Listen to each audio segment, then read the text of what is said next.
নমস্কার বন্ধুরা, welcome back to my channel. আজ আমি আপনাদের সাথে শেয়ার করব সবজি দিয়ে সাবুর ঝরঝরে খিচুড়ি। আশা করছি আজকের এই রেসিপিটি আপনাদের অনেক ভালো লাগবে। ভিডিওটি ভালো লাগলে লাইক, কমেন্ট এবং শেয়ার করতে ভুলবেন না। আর আমার এই চ্যানেলে নতুন হয়ে থাকলে চ্যানেলটি সাবস্ক্রাইব করে পাশে থাকা বেল আইকনটি বাজিয়ে দিন, যাতে পরবর্তী ভিডিওর নোটিফিকেশান সবার আগে আপনার কাছে যায়।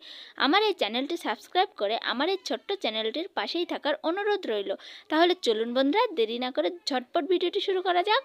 দেখুন বন্ধুরা, দেখতেই পাচ্ছেন আমি কিন্তু এখানে কিছুটা পরিমাণে সাবু নিয়েছি। এই সাবুগুলো কিন্তু ভিজানোর সাথে সাথেই নরম হয়ে যায়। দুই রকমের সাবু পাওয়া যায়। এক রকমের সাবু হচ্ছে সারা রাত যদি ভিজিয়ে রাখা হয় তাও কিন্তু ওটা নরম হবে না, ওটা ওই রকমই থাকবে। আর এই সাবুটা কিন্তু ধুয়ে নেওয়ার সাথে একেবারে নরম হয়ে যাবে।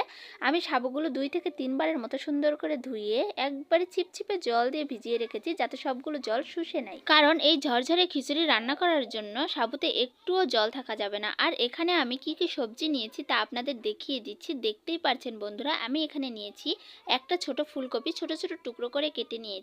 কপিগুলো কিন্তু দেশি, একেবারে গোটা গোটা, কত সুন্দর লাগছে দেখতে, দেখতেই পাচ্ছেন। তারপরে নিয়েছি কিছুটা পাতাকপি, কিছুটা আলু, অর্থাৎ ছোট ছোট 3টা আলু আমি টুকরো টুকরো করে কেটে নিয়েছি। আর এখানে 2টো টমেটো আমি কুচি কুচি করে কেটে নিয়েছি। এই শীতের সময় টমেটো কিন্তু সব তরকারিতেই ব্যবহার করা যায় আর খাইতেও অনেকটা টেস্টি লাগে। আর এখানে আমি কি কি মশলা নিয়েছি তা আপনাদের দেখিয়ে দিচ্ছি।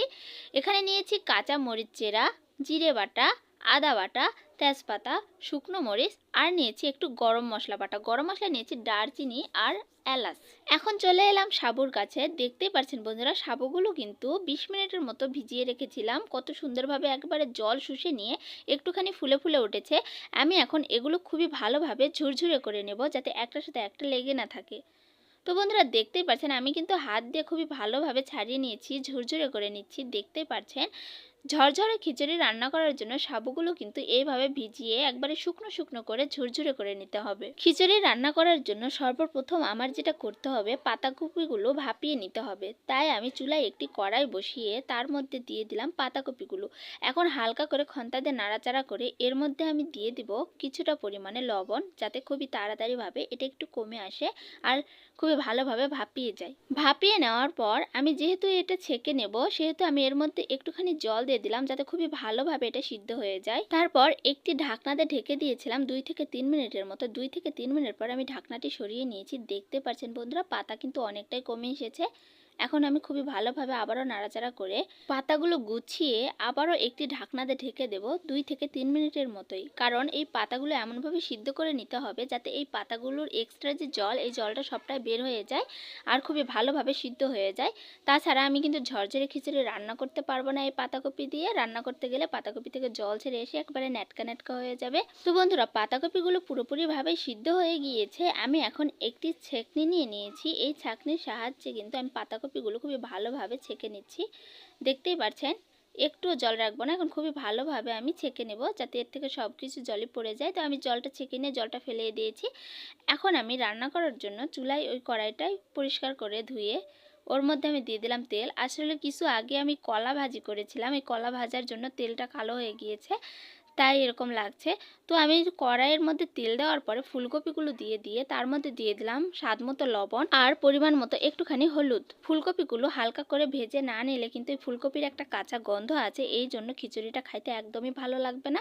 তাই অবশ্যই ফুলকপিগুলো খুবই ভালোভাবে ভেজে নিতে হবে, যাতে এর কাঁচা গন্ধটা চলে যায়। তো ফুলকপিগুলো আমার খুবই ভালোভাবে ভেজে নেওয়া হয়ে গিয়েছে। আমি এখন উঠিয়ে নিলাম। এখন ওই কড়াইয়ে দিয়ে দিলাম আরও কিছুটা সাদা তেল। এখন তেল গরম হওয়ার পরে এর মধ্যে দিয়ে দিলাম কিছুটা গোটা জিরা, তারপর দিলাম পাঁচফোড়ন, শুকনো মরিচ, তেজপাতা। এখন খুবই ভালোভাবে এই মশলাগুলো ফুটে যাওয়া পর্যন্ত অপেক্ষা করব। তারপরে একটু নাড়াচাড়া করে এর মধ্যে দিয়ে দিলাম টুকরো করে রাখা আলুগুলো। তারপর দিয়ে দিলাম স্বাদ মতো একটুখানি লবণ। এখন খুবই ভালোভাবে নাড়াচাড়া করে এর মধ্যে ভেজে রাখা ফুলকপিগুলো দিয়ে দিলাম। তারপরে দিয়ে দিলাম কেটে রাখা টমেটোর টুকরোগুলো। এখন খুবই ভালোভাবে নাড়াচাড়া করে এর মধ্যে এখন দিয়ে দিচ্ছি এই যে ভাপিয়ে রাখা পাতাকপিগুলো। এখন খুবই ভালোভাবে নাড়াচাড়া করব, যাতে সবগুলো তরকারি একসঙ্গে খুবই ভালোভাবে মিশে যায়।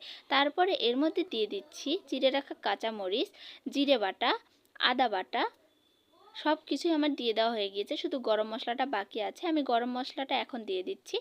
এখন আবারও খুবই ভালোভাবে নাড়াচাড়া করে সব কিছুই খুবই ভালোভাবে মিশিয়ে নেব। আমি গরম মশলাটা এই জন্যই আগে দিয়ে দিলাম, কারণ এই সবজিতে আমি এক্সট্রা আর কোনো জল ব্যবহার করব না। আলুগুলো কিন্তু নতুন, এর জন্য খুবই তাড়াতাড়ি সিদ্ধ হয়ে যাবে। আর টমেটোর যে রসটা আছে এই রসে দিয়েই কিন্তু সব সবজিগুলো সিদ্ধ হয়ে যাবে, তাই আমি আর এক্সট্রা কোনো জল ব্যবহার করব না। আর গরম মশলার গন্ধটা যাতে চলে যায় সেই জন্যই কিন্তু আমি এখনই দিয়ে দিয়েছি। এখন সবজিগুলো খুবই ভালোভাবে ভাজা ভাজা করে নেব, যাতে একটুও রস না থাকে। দেখতেই পাচ্ছেন বন্ধুরা, একটুও কিন্তু আর রস নেই, খুবই ভালোভাবে সবজিটা রান্না হয়ে গিয়েছে। আমি এখন এর মধ্যে সবগুলো সাবুই দিয়ে দিলাম।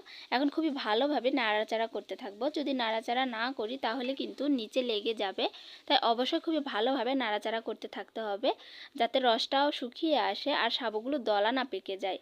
এখন আমি এর মধ্যে দিয়ে দেব স্বাদ মতো লবণ। সাবুতে যে পরিমাণে লবণ লাগবে আমি কিন্তু ঠিক সেই পরিমাণেই লবণ দিয়ে দেব, কারণ এর আগে সবজিতে আমি লবণ ব্যবহার করেছি। আপনারা আপনাদের স্বাদ মতোই লবণ ইউজ করবেন। তো লবণ দিয়ে দেওয়ার পরে আমি আবারও খুবই ভালোভাবে নাড়াচাড়া করে একটি ঢাকনাতে ঢেকে দিলাম 2 মিনিটের মতো। 2 মিনিট পর আমি ঢাকনাটি সরিয়ে নিয়েছি, তারপরে আবার খুবই ভালোভাবে নাড়াচাড়া করে দিচ্ছি। দেখতেই পাচ্ছেন বন্ধুরা কতটা সুন্দর কিন্তু খিচুড়িটা হয়েছে। ঢাকনাটা এই জন্য দিয়েছিলাম যাতে সাবুগুলো একটু খুবই ভালোভাবে সিদ্ধ হয়ে যায়।